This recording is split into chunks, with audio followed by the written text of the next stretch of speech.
Okay. Mario's the Master. You asked, what did you think of this 3-for-all concept Raw episode? Well, I thought it was a big joke.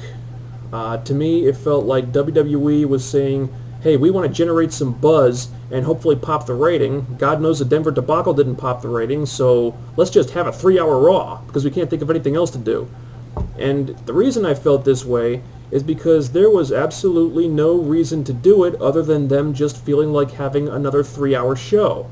I mean, if you want to do a show like that, then there has to be a purpose behind it, and it has to be a special occasion. But this didn't feel special. It didn't really mean anything. You know, stuff like this is why I'm always saying that the brand extension is meaningless. They just had a 3-hour Raw with stars from all 3 brands like 2 months ago with the draft episode. And they had Edge just show up on Raw from out of nowhere the week before. I mean, every time they do this, they're just hammering home the point that the brand extension means nothing because they never enforce it. Remember when Eric Bischoff in 3-minute warning showed up on SmackDown and disrupted that retarded Billy and Chuck wedding angle?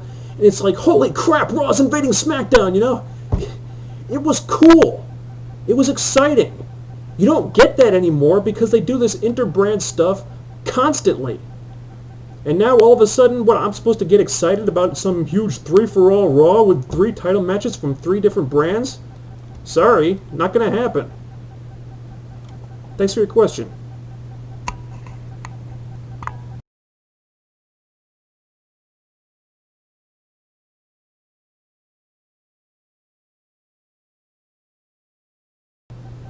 Okay, gonna talk about Slammiversary 2009. Something that occurred to me while I was watching the X Division King of the Mountain match was how glad I was, how grateful I was that Kevin Nash, Scott Steiner, and Booker T were not in the King of the Mountain match for the world title, and not even on the card, period. And you don't want those guys in a match like this. I mean, they do not belong in there because they do not deliver in the ring. Booker T can still deliver when he wants to, but that guy is just not motivated anymore. You know, he works hard when he wrestles AJ, that's about it. Just keep the 3 of them out of there. Anyway, I think it was a great idea to have an X Division King of the Mountain, and I hope this will be a yearly tradition from now on. This was a great, exciting match, tons of cool spots, it got lots of time. The only thing that bugged me was Suicide winning. I was hoping Alex Shelley would win the title back. Plus, you know, part of the intrigue of the King of the Mountain is that the champion going in always loses the title, except Samoa Joe last year, but that was a special case. To me, this really felt like the perfect opportunity to get the title off of Suicide, but still keep him looking strong. But I guess this push isn't over yet. Nevertheless, you know, I may not have agreed with the winner, but the match was awesome. And I hope this is the end of this feud. These 5 guys have been going at it for months now, and the matches have been great, but it's getting old at this point. You know, it's time to do something else. Have Suicide feud with Amazing Red or something. Next came the match that, you know, I'm not going to say it was the most disappointing match of the pay-per-view, because in order for something to be disappointing, you have to have expectations first. But Shane Douglas strapped on his girdle, you know, lifted his 3 chins off the craft service table, oozed down the ramp to face Christopher Daniels, and they had the match that I think pretty much all of us knew that they were going to have. You know, Daniels goes over, so he keeps his job. Hopefully he can move into the main events now. Franchise, say hi to Jenny Craig for me. But one thing I did like, though, Don West said that the reason Daniels put his roster spot on the line when he didn't have to was because Shane Douglas got inside his head, was playing mind games, and made Daniels feel like a coward if he didn't do it. And, you know, that wasn't a great explanation, but it was an explanation. So thank you, Don West, for that. Next was the Knockouts title match, Angelina versus Tara. I'm glad Angelina went over. It was too soon to take the title off her. She's been a great champion. She deserves to keep the belt for a while. The match ended pretty much the way I expected it to. You know, Tara looked strong, but she couldn't get past the interference from Velvet Sky and Madison Rayne. I was fine with the way it ended, but the match itself was kind of disappointing. You know, this match did not live up to expectations at all, in my opinion, and it wasn't because of the interference either. You know, it was slow-paced. It wasn't exciting at all. Tara didn't really work that hard. You know, she wasn't lazy, but she didn't bust her ass either. You know, it was okay for a typical TV match, but for a Slammiversary title match, this was not as good as it should have been. Hey, coincidentally, you know who can work great, fast-paced, exciting matches? Sarah Stock. Just thought I'd put that out there. Something else I noticed. The audience was hot for the show up to this point, but it died when this match started. The crowd really wasn't into Tara at all, and this goes back to what I've been saying for the last month. I think TNA thinks that Tara is a bigger deal than the fans do, and after the way she was booked in WWE for the last few years, I'm not surprised. You know, it might have been different if TNA had rebuilt her character before putting her in this spot, but they didn't bother to do that.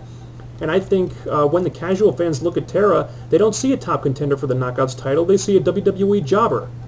You know, the writers really need to work on that. Seriously.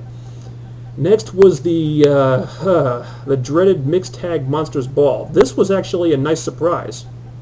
I mean, was it an incredible Monsters Ball? Not exactly. Was it a classic that we'll be talking about for years to come? No. But was it way better than you thought it was going to be? Yeah, it was.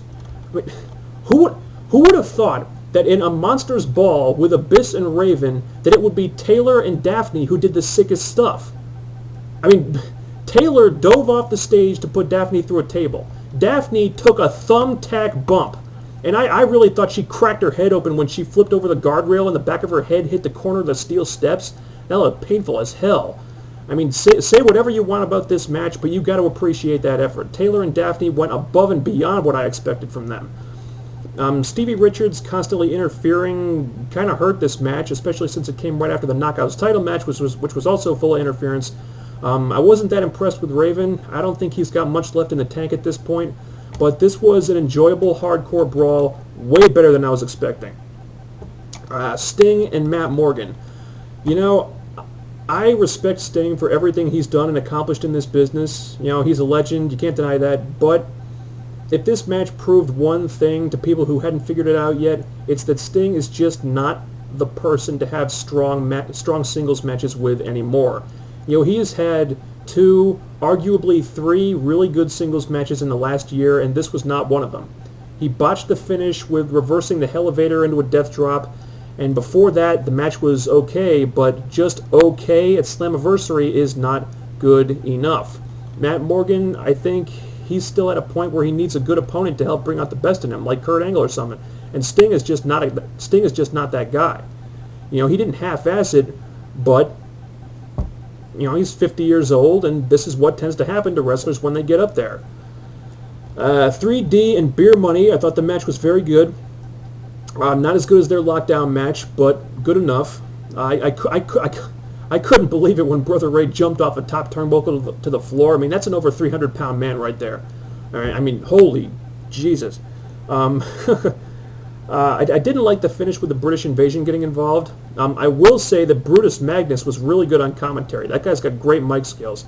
But I didn't like them showing up here, because for me, this whole storyline had been about the mutual respect that develops between a face team and a heel team, and I thought the only right way to end that was to have Beer Money go over 3D clean.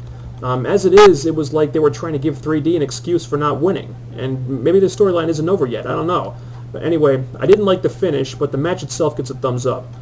Then we had the King of the Mountain, Foley, Jarrett, Joe, AJ, and Kurt Angle looking like Randy Couture's evil twin.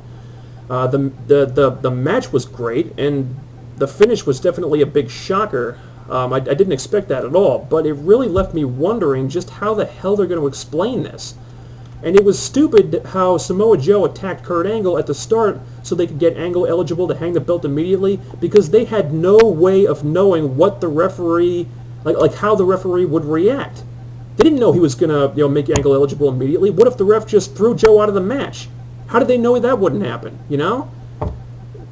I didn't have a problem with Joe turning heel. Frankly, I think Joe should be a heel. He's better as a heel. But Joe joining the Main Event Mafia, that's a big stretch. And I'm not against it necessarily. I mean, I'm going to reserve judgment until I see how it plays out. But after Joe just obliterated the Mafia guys for like the last couple months, they're going to need a damn good explanation for this to make any sense at all. I'm telling you that right now. A damn good explanation. So that was Slammiversary. You know, the big 3 matches delivered. There was a lot of great effort there. The mixed tag match turned out a lot better than I thought it would. The other matches were kind of a letdown.